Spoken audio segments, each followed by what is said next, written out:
Qualify और TET YouTube channel पे आपका स्वागत है। जैसे कि हमारा टॉपिक चल रहा था बाल विकास में, आपका डिसेबल्ड और स्पेशल और आपका टैलेंटेड गिफ्टेड बच्चों के ऊपर क्वेश्चन चल रहे थे 1-2 दिन से, तो आज उसी को कंटिन्यू करते हुए चलेंगे। तो आज शुरू करते हैं आज का टॉपिक। तो कंटिन्यूड क्वेश्चंस है, तो आज का नंबर 1 क्वेश्चन शुरू करते हैं।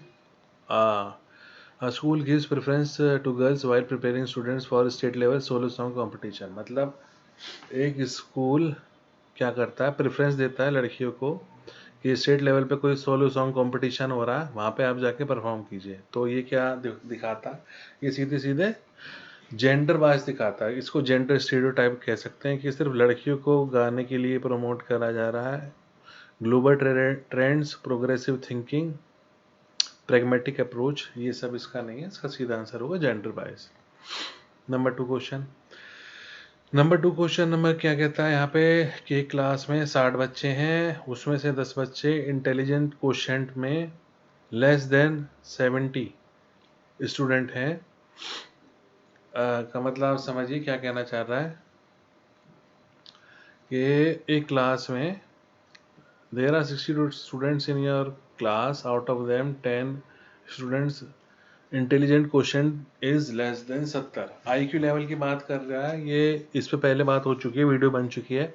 जिन बच्चों का IQ लेवल 80 से 90 के नीचे होता है वो हमेशा वीक स्टूडेंट आते हैं। और इसमें लिखा भी है, देखिए, टैलेंटेड स्टूडेंट नहीं होंगे, वो बैकवर्ड स्टूडेंट भी नहीं होंगे, वो वीक स्टूडेंट होंगे और क्रिएटिव नहीं होंगे। तो इसका आंसर है वीक स्टूडेंट्स। अब नेक्स्ट क्वेश्चन है, in which context the gender discrimination is there in the development of child। जो आपका जेंडर है उसका जो डिस्क्रिमिनेशन होता है बच्चे में, जेंडर के हिसाब से जो भेदभाव है या अलग अलग व्यवहार है, वो कब से शुरू हो जाता है और क्या क्या उसके, इनको आप ऐसे भी कह सकते हैं, ये सारे फैक्टर भी हैं, ये कैरेक्टरिस्टिक्स भी हैं, जैसे कास्ट से, एज से, सोशल लेवल, इन सब से बच्चे का जेंडर डिस्क्रिमिनेशन होता है। और ये सारे ऑप्शन रिस्पॉन्सिबल है, तो उसका आंसर हो गया नंबर 4। नेक्स्ट देखेंगे, which is the individual reason for affecting the greatness of any superior. भाई किसी की भी greatness of any superior, individual reason मतलब जो उसका ग्रेटनेस लेवल है या जो उसकी इंटेलेक्चुअल एबिलिटीज है या उसकी जो IQ लेवल है, उनको अपग्रेड करने या इंक्रीज करने के लिए क्या क्या चीज़ है, वो सारी चीज़ें ये हैं, लैंग्वेज, जेंडर, कम्युनिटी, सारी की सारी आएंगी इसमें। नेक्स्ट क्वेश्चन देखते हैं इसमें, which of the following is not helpful in the development of creativity in the children. बच्चे के अंदर की जो क्रिएटिविटी है उसके डेवलपमेंट में इनमें से कौन सी चीज़ हेल्पफुल नहीं है। नंबर 1 है इसमें प्ले गेम, नंबर 2 है लेक्चर, नंबर 3 है स्टोरी टेलिंग, नंबर 4 है एक्सपेरिमेंट। तो सीधे सीधा आंसर इसका लेक्चर होगा, क्योंकि लेक्चर में जब आप बैठेंगे वहाँ पे, तो लेक्चर में बच्चा उतना नहीं सीख पाएगा, ना उतना क्रिएटिव बन पाएगा जितना वो स्टोरी टेलिंग में या कोई खेल खेल के या कुछ एक्सपेरिमेंट करके हो पाएगा। नेक्स्ट क्वेश्चन पे चलते हैं, young learners should be encouraged to interact with peers in the classroom so that, मतलब ये कह रहा है कि जो यंग बच्चे हैं उनको अपने साथी, पीयर्स का मतलब साथी होता है, अपने साथी जनों के साथ इंटरेक्ट क्यों करना चाहिए क्लासरूम में। इसके ऑप्शन देखिए, they can learn answer to question from each other, वो किसी भी चीज़ का आंसर जान सकते हैं एक दूसरे के थ्रू।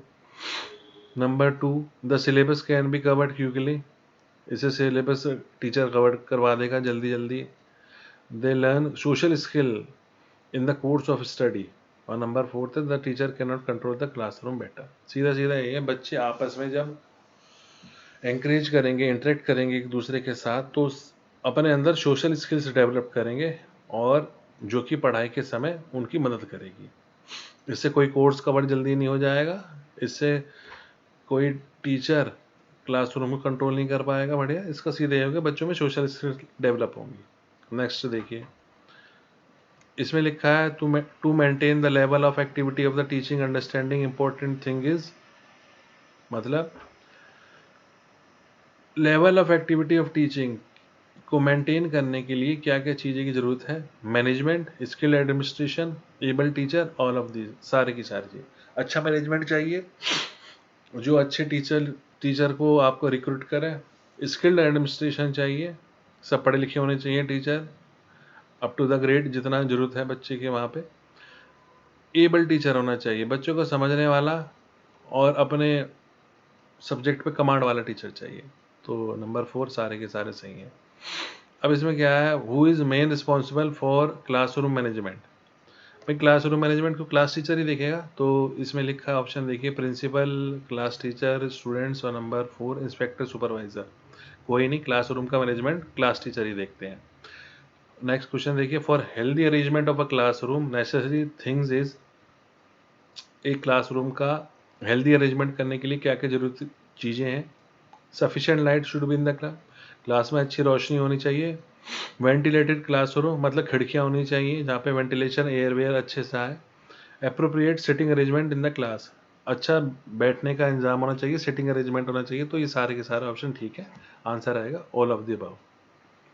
अब नेक्स्ट देखेंगे इसमें, in the classroom direct relation of problem with discipline is with age of the child in the study, personality of the teacher, second है which subject is studying in the class, second, third है sitting arrangement in the class, और fourth है boring और interesting subject. इनका मतलब ये है कि क्लासरूम में direct relationship of the problem of discipline, एक क्लासरूम में एक रिलेशनशिप परेशानियों का डिसिप्लिन से कैसा होता है, बोरिंग होता है और इंटरेस्टिंग सब्जेक्ट होता है। नेक्स्ट देखेंगे,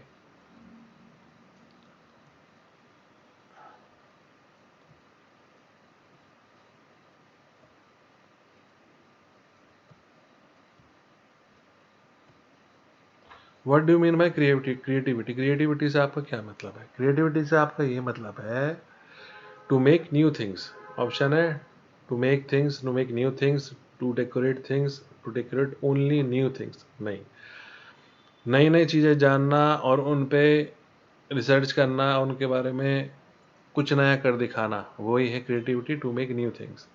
सेकंड, अगला क्वेश्चन है, creative child is that who? Creative child कौन है? बच्चा वही है जिसका बिहेवियर क्रिएटिव है। इसका मतलब ये नहीं है कि stand first in the class में फर्स्ट आता है। हैव गुड बिहेवियर, उसका बिहेवियर बहुत अच्छा है। हैव गुड मेमोरी पावर, बच्चे की मेमोरी पावर बहुत तेज है, उसका अच्छा बिहेवियर है, फर्स्ट आता है। इसका मतलब ये नहीं है कि वो क्रिएटिव है। क्रिएटिविटी या क्रिएटिव बच्चा वही होगा जिसका बिहेवियर क्रिएटिव होगा, हर चीज़ में कुछ नया ढूंढने की कोशिश करेगा। नेक्स्ट क्वेश्चन देखेंगे, strict discipline should be in the classroom और इन द स्कूल क्यों होना चाहिए? को एजुकेशन सिस्टम इज देयर, लड़के लड़के साथ पढ़ रहे हैं। Discipline makes student healthy citizen, children can study better way in discipline, और discipline children do not make noise. तो सीधे सीधे इसका सेकेंड ऑप्शन है, जो बच्चे डिसिप्लिन को मेंटेन करते हैं और उसके साथ अपनी एक्टिविटी को इंक्लूड करते हैं या टाइम देते हैं, वही एक हेल्थी सिटीजन बनते हैं आगे चल के, और डिसिप्लिन रखना चाहिए बच्चों को। नेक्स्ट देखेंगे, childrens are improved by beating, बच्चों को पिटाई कर दो तो वो इम्प्रूव हो जाएंगे? नहीं जी, बिल्कुल नहीं। इसका फोर्थ ऑप्शन है, स्टेटमेंट आर अनफिट। बाकी देखिए आप, children live in discipline bye beating, मतलब अगर उन्हें पीटोगे तो डिसिप्लिन में रहेंगे।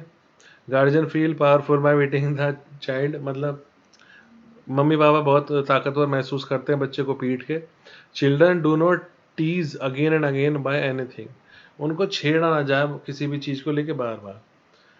और चौथा है, स्टेटमेंट आर अनफिट, इनमें से कोई सा भी स्टेटमेंट ठीक ही नहीं है, तो स्टेटमेंट सारे के सारे अनफिट है। नेक्स्ट क्वेश्चन देखेंगे, proper teaching is possible when mental and internal capacity of children are known perfectly, मतलब कह रहा है कि टीचिंग और अच्छी हो जाएगी टीचर द्वारा जब उसे पता चल जाएगा कि बच्चे का मेंटल और इंटरनल कैपेसिटी, या एक तक कह बच्चे का दिमागी व्यवहार और उसका आपसिक व्यवहार टीचर के साथ कैसा है।